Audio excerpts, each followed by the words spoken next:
नमस्कार, आप देख रहे हैं क्राइम तक बिहार झारखंड और मैं सूरज कुमार। आज पितृपक्ष मेला का दूसरा दिन है और अभी हम आए हैं पितृपक्ष मेला के जो अपना लगा हुआ है गांधी मैदान में वहाँ पे। और यहाँ पे हमारे वृंदावन से कुछ बाबा लोग आए हुए हैं जिनका यहाँ पे प्रोग्राम है और प्रोग्राम के साथ साथ इनका यहाँ का कैसा अनुभव रहा, यहाँ के व्यवस्था से कैसे खुश हैं या क्या क्या यहाँ पे इनको सुविधा मिलना चाहिए जो नहीं मिल रहा है, इसके बारे में बात करेंगे। और फिर थोड़ा बहुत पॉलिटिकल बात भी करेंगे क्योंकि चुनाव बहुत जल्दी होने वाला है और राम मंदिर का उद्घाटन भी जनवरी में होने वाला है। तो इस सब मुद्दा पे हम बाबा से चर्चा करेंगे। बाबा नमस्कार। जय राम जी की। कहाँ से हैं आप? मथुरा वृंदावन। मथुरा वृंदावन जी। यहाँ पे आए बिहार में तो कैसा लग रहा है? अच्छा लग रहा है, सुंदर व्यवस्था है। यूपी से ज़्यादा या कम? नहीं, यूपी की होड़ तो कहाँ करेगा, बिहार है ना।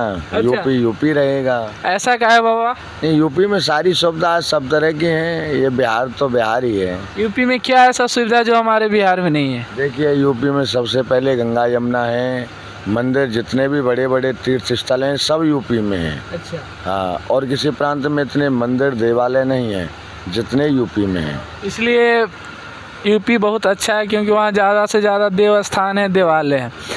बाबा, यहाँ पे जो पितृपक्ष का मेला लगता है और यहाँ का जो महत्ता है पिंडदान का, इसके बारे में कुछ हमारे जनता को बताएंगे आप? यहाँ जो अपने पितृ होते हैं, जिसे हम बुजुर्ग लोग कह देते हैं कि चले गई देवांगत आत्मा थी, वो चली गई, उनकी शांति के लिए यहाँ आते हैं गया धाम में। और पितृपक्ष में मेला भी लगता है, उसमें पिंडदान करने के लिए। भगवान श्री राम ने भी यहाँ पिंडदान किया था सीता जी के सहित। अभी यहाँ पे सबसे बड़ी बात है कि हम हिंदू धर्म से हैं और हिंदू धर्म का जड़ जो होता है सनातन को माना जाता है। लेकिन बहुत ऐसे लोग हैं जो सनातन को, कोई एड्स बोल रहा है, कोई बोल रहा है डेंगू है, कोई बोल रहा है कि सनातन बहुत ही खतरनाक है, इसे ख़त्म कर देना चाहिए। तो आप क्या मानते हैं बाबा सनातन धर्म को? देखिए, सनातन धर्म प्राचीन धर्म है। सनातन, विष्णु भगवान को सनातन बोला गया है, उन्हीं से ये धर्म चला है। प्राचीन जो धर्म है वो सनातन है। सनातन में से ही सारे धर्म निकले हैं, उससे पहले कोई धर्म नहीं था, सनातन ही धर्म था। उसी में जैसे कि एक पिता होता है, उसके 4 बच्चे होते हैं, सबके विचार अलग अलग होते हैं, कोई अच्छा कहता है पिता को, कोई बुरा कहता है। तो सनातन जो धर्म है वो एक पिता है और सारे धर्म है वो उसके बच्चे हैं। तो किसी को कोई रुचि है, किसी को कोई रुचि है, ये अपनी अपनी समझ है। लेकिन ऐसा आरोप लगता है कि सनातन धर्म में ऊंच नीच का प्राथमिकता दिया गया था। जब सनातन धर्म या धर्म जो है उसमें वर्णों को बांटा गया था, जिसमें क्षुद्र दलित वगैरह को बांटा गया था। तो इस तरह का क्या व्यवस्था थी आपके धर्म? देखिए, ये जाति वर्ण हमने नहीं, मनु महाराज ने चलाई है। मनु महाराज से पहले यहाँ पे कोई प्रजाति नहीं थी। मनु महाराज ही हमको जनजीवन देने वाले हैं। उन्होंने ये प्रजाति बनाई थी, जैसे कि चारण बनाई तो ब्राह्मण के लिए ये कहा था कि तुम पाठ पूजन करो, ठाकुर जी की साधना करो।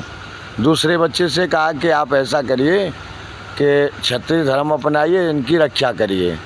अब जब ये दोनों इस काम में लग जाएंगे तो फिर आगे व्यापार वगैरह खाने पीने को कहाँ से आएगा। एक बच्चे से कहा कि आप ऐसा करिए कि कुछ जैसे आज की भाषा में कह देते हैं सेठ लोग बनिया, कि आप व्यापार करिए और उनको ला करके खिलाइए। बड़ा भाई है वो तो पाठ पूजा में चला गया, उससे छोटा है वो तुम्हारी रक्षा में रहेगा और आप लोग जो हैं वो इनको कमा करके दो।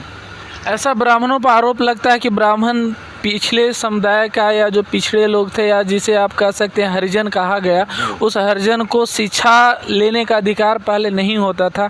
कहाँ तक ये सच है बाबा? देखिए, हमारे यहाँ स्वामी रामभद्राचार्य जी हुए हैं, वो बहुत अच्छे अच्छे प्रवचन करते हैं। अगर आप उनसे संपर्क करेंगे तो इस विषय में बहुत अच्छा होगा। ठीक है जी। अच्छा, दूसरी बात, ऐसा कहीं नहीं है कि उनको क्या नाम है किसी ने शिक्षा ना दी हो या उनको कोई मना किया हो। उन पर अपनी काम से फुर्सत नहीं है। अब आप देखते हो कि क्या नाम है जो लाला लोग होते हैं वो दुकान में बैठे रहते हैं, उनकी दुकान में नौकर भी होते हैं, तो उन पर इतना समय नहीं है कि वो किसी के पास में 10-5 मिनट के लिए बैठ जाएं। कभी कोई सामान ला रहे हैं, कभी कोई सामान ला रहे हैं। तो जिसका सेवा का काम है उस पर सेवा से फुर्सत नहीं थी, कहाँ से वो शिक्षा ग्रहण करते। अच्छा, अब आपका यूपी में मुख्यमंत्री इस बार कौन बनने वाला है बाबा? देखिए ये राजनीतिक बात है, हम लोग अब आप वोटर हैं, जी वोटर वोट देते हैं, जी। तो आप तो इतना अधिकार रखते हैं कि हम किसे मुख्यमंत्री बनना देखना देखिए जी, ये तो अपने अपने कर्मों से जिसने जैसा किया है वो क्या नाम है मुख्यमंत्री बनेगा। हमारा काम केवल वोट देना है। किसको देने वाले हैं? हम भाजपा को ही देने वाले हैं। और कोई उसके विपक्ष में जो पार्टियां हैं उनमें क्या दिक्कत है? कुछ ऐसा होता है कि अभी क्या नाम है वोटर हैं, तो कहीं कहीं ऐसा होता है कि हम भाजपा से बंधे हुए हैं तो भाजपा को ही वोट देंगे, चाहे कितना भी अच्छा नेता आ जाए या बुरा आ जाए, हमें उससे कोई मतलब नहीं। कुछ ऐसा होता है कि हमारा नेता कितना भी बुरा है, सामने वाला अच्छा है पर हमको वो अच्छा नहीं लग रहा है, अच्छा है फिर भी अच्छा नहीं लग रहा है, ये केवल अपने एक मन की शांति होती है। और प्रधान, अच्छा, नीतीश जी को तो जानते हैं आप? जी बहुत ज़ोर से जानते और हैं। तेजस्वी जी को जानते हैं? तेजस्वी जी को भी जानते हैं। तो प्रधानमंत्री का चेहरा नीतीश जी बन रहे हैं। इंडिया एक गठबंधन बना है, यूपीए का नाम बदलकर इंडिया बनाया गया है और उसमें नीतीश जी को पीएम बनाने की मुहिम चल रहा है। अब लालू प्रसाद यादव भी बोल दिए कि नीतीश ही पीएम बनने लायक हैं हमारे बिहार से पीएम अगर होते हैं तो। आप कैसे मानते हैं, मोदी जी सही हैं या नीतीश जी सही है? देखिए आप देख रहे हैं मेरी कहने की तो आपको ज़रूरत ही नहीं पड़ेगी कि मैं कुछ कहूँ, ये तो आपका भी मन मान रहा लोग है। भी जाने कि क्या आपकी इच्छा है, कौन देखिए, पीएम बने। इस समय पे नीतीश जी में और मोदी जी में तो फ़र्क आपको भी दिखाई पड़ रहा है कि नहीं पड़ रहा है? नहीं, कि हाँ, कौन बनने योग्य हैं? नहीं, हमें लगता है कि नहीं, हमको नीतीश जी बनने योग्य हैं। इतना भव्य भव्य व्यवस्था यहाँ पे है और पूरे जाति समुदाय के लेकर चलने वाले हैं।